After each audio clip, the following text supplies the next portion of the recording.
Hello बच्चों, कैसे हैं आप लोग। आज हम लोग एक नए टॉपिक के साथ मिल रहे हैं और वो एक नया टॉपिक है आपका मैकेनिज्म ऑफ हार्मोन एक्शन। यानी कि इसका मतलब यह है कि आज हम लोग को बात करना है कि हार्मोन अपना काम करता कैसे है ना। हार्मोन बेसिकली अपने टारगेट ऑर्गन के पास पहुंचता कैसे है। आज हम लोगों को उन सारी चीज़ों के बारे में हमें डिस्कस करनी है। जिन लोगों को ये नहीं पता है कि हार्मोन होता क्या है, उनके लिए मैं ये बता दूं कि हार्मोन बेसिकली ये हमारे बॉडी का एक केमिकल मैसेंजर है ना, यानी कह सकते हैं केमिकली मैसेंजर है ये, केमिकली मैसेंजर जो कि अपने टारगेट ऑर्गन के पास पहुंच करके अपना सारा इंफॉर्मेशन वहां पर ट्रांसमिट करता है। अगर इसको 3 वर्ड में डिस्क्राइब करना हो तो हम लोग 3 वर्ड में इसको डिस्क्राइब करेंगे। पहला चीज ये है कि ये है आपका नॉन न्यूट्रिएंट्स, यानी कि इसमें किसी भी तरह का कोई भी न्यूट्रिएंट्स है नहीं, और अगर इसमें न्यूट्रिएंट्स होता भी तो हमें इतना मगजमारी करने की ज़रूरत नहीं होती पैसों को लेकर के, क्योंकि ये हमें ही अगर न्यूट्रिएंट्स दे रहा है तो हमें मगजमारी क्यों करना है ना। घर पे सोए रहते हैं, आराम से सिक्रेट होता है ये, तो हमें बेसिकली एनर्जी मिलता रहता है। तो ये तो एक हो गया आपका नॉन न्यूट्रिएंट्स। दूसरा, ये आपके इंटरसेलुलर सेल्स के अंदर सिक्रेट होता है।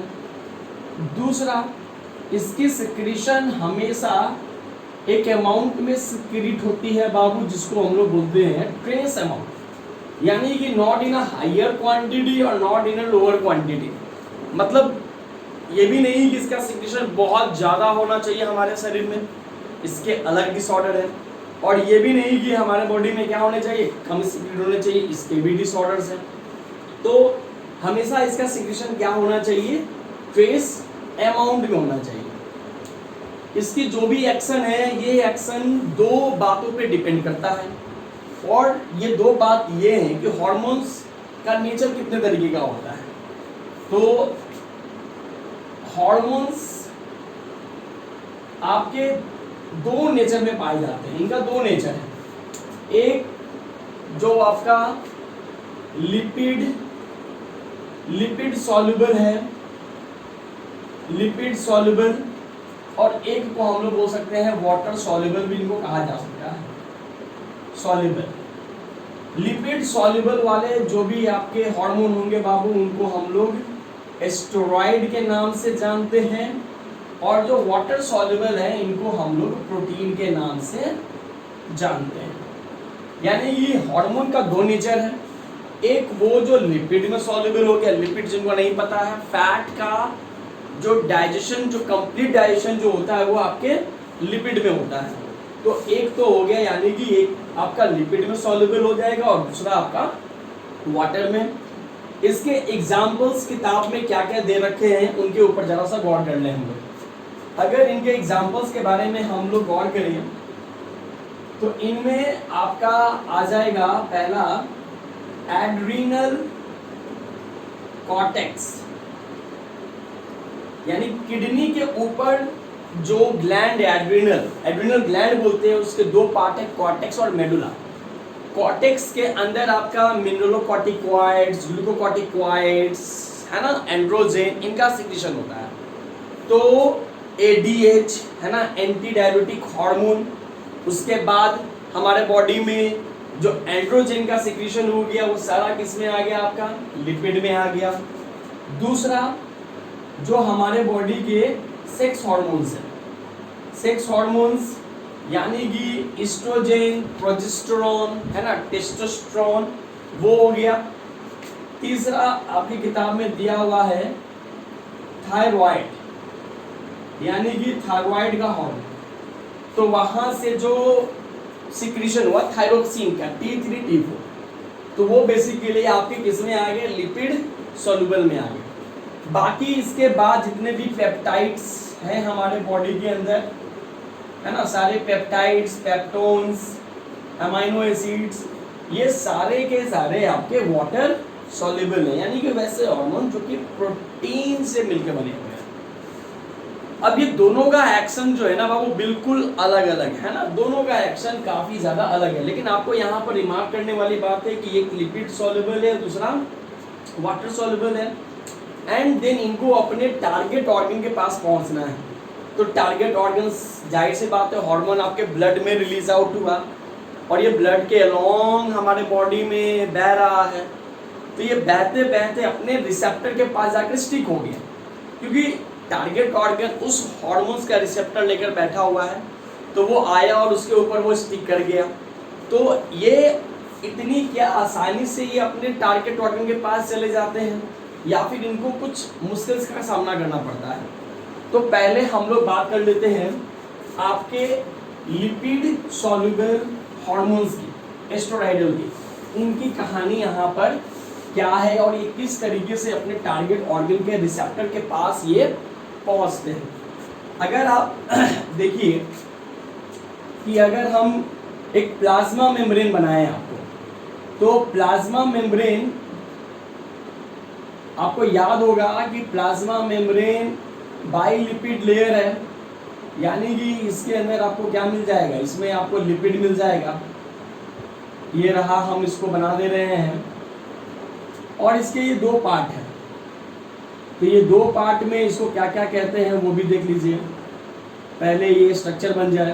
प्लाज्मा मेम्ब्रेन एनिमल में और प्लांट दोनों में ही मौजूद होता है, लेकिन दोनों का लोकेशन बिल्कुल अलग अलग है। प्लांट में ये सेकेंड में आता है, यानी ऊपर में सेल वॉल है, और एनिमल में आपका फर्स्ट।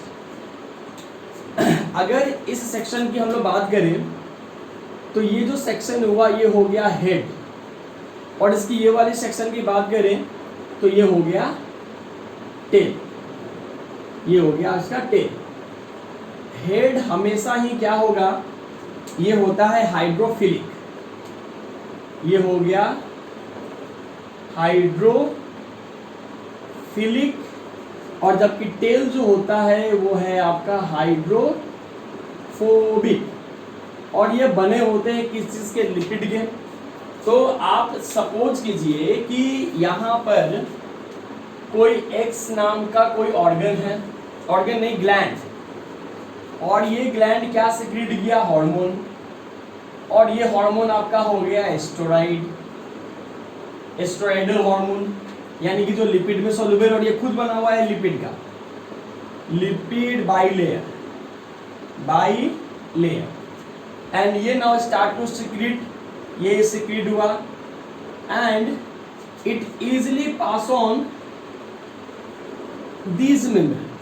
चूंकि ये खुद पहले से ही एस्ट्रोराइडल है, यानी कि ये भी आपका लिपिड सॉल्युबल है, तो एस्ट्रोराइड हो गया, ये लिपिड हो गया। ये सिक्रीशन के बाद इस सेक्शन में ये खुद लिपिड का बना हुआ है, तो यहाँ भी लिपिड, यहाँ भी लिपिड, तो इनका ट्रांसपोर्टेशन जो होता है अपने टारगेट ऑर्गन में, मान लीजिए कि ये कोई जेड नाम का कोई टारगेट ऑर्गन है, ये हो गया इसका टारगेट ऑर्गन, और इसके पास अपने क्या है, रिसेप्टर हैं, तो ये आसानी से आकर के इस रिसेप्टर पर क्या हो जाते हैं, ये बाइंड होंगे।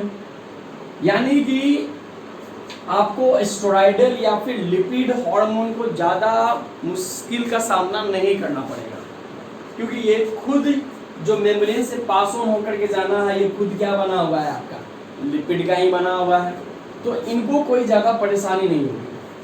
परेशानी किसको होगी, वो परेशानी होगी आपके प्रोटीन वाले को। अब देखिए कि प्रोटीन वाले को किस तरीके से क्या परेशानी होती है, क्योंकि ये खुद एरिया जो है वो आपका बना हुआ है किस चीज़ का, ये तो है, ये हो गया आपका लिपिड का। अब हमारे साथ पानी वाले का क्या सीन है, प्रोटीन वाले का।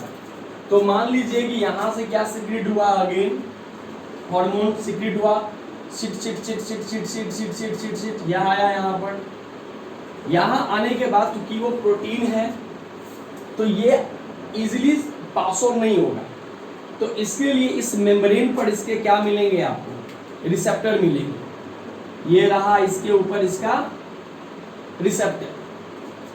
तो इस जो भी हार्मोनल का एक्शन है वो इस रिसेप्टर के पास आ गया और इसको ये छोड़ दिया। यानी कि इस रिसेप्टर को अगर हम कहें, क्या कह सकते हैं, ये रिसेप्टर हो गया आपका प्राइमरी मैसेंजर जो कि इंटरसेलुलर के ऊपर यानी कि सेल के ऊपर है। And now these hormone again start to secrete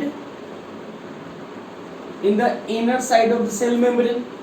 तो यहाँ भी इनको क्या मिलेंगे, इनको एक रिसेप्टर मिलेगा। दिस इज द रिसेप्टर आ गया। अब इस रिसेप्टर को हम क्या कहेंगे, अब ये रिसेप्टर आपका कहलाएगा secondary messenger. Now this second, अब ये कितने तरह के सेकेंडरी मैसेंजर होते हैं वो आपकी किताब में दिया हुआ है। That is the IP3, Ca++, AMP, GMP है ना, इनऑर्गेनिक फॉस्फेट, कैल्शियमाइन, और एडेनिन मोनोफॉस्फेट, गुआनिन मोनोफॉस्फेट। अब ये सेकेंडरी मैसेंजर अब इस हार्मोन को अपने टारगेट ऑर्गन मान ले जेड, और इनके ऊपर भी क्या बैठा हुआ है, इनका रिसेप्टर ये रहा। तो ये हार्मोन आकर के इस जेड के साथ क्या करेगा, आपका बाइंड करेगा, और देन आफ्टर यहाँ पर रेप्लिकेशन का प्रोसेस स्टार्ट होगा। यानी कि यहाँ पर डीएनए के कॉपी बनने क्या हो जाएंगे, यहाँ पर शुरू हो जाएंगे। तो डीएनए बनने का मतलब ये है कि यहाँ पर अपने ये काम करना क्या कर दिया, शुरू कर दिया। तो इस मैकेनिज्म में एस्टेरॉयडल को बहुत ज़्यादा मुश्किल का सामना नहीं करना पड़ेगा। They are easily transported through the plasma membrane because the plasma membrane is made up of the lipid bilayer and the proteinaceous will have to faces some trouble. और वो ट्रबल इस वजह से है क्योंकि ये लिपिड है और ये आपका वाटर सॉल्युबल है, ठीक है। तो इनको पास ऑन होने के लिए इन्हें प्राइमरी और सेकेंडरी मैसेंजर की जरूरत पड़ती है। तो ये था आपका मैकेनिज्म ऑफ हार्मोन एक्शन।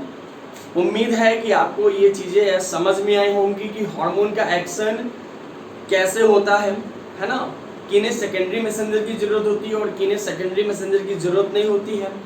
एस्टेरॉयडल क्या होता है, आपका प्रोटीनेशियस क्या होता है। तो ये रहा मैकेनिज्म। उम्मीद है आपको समझ में आई होगी। Thank you.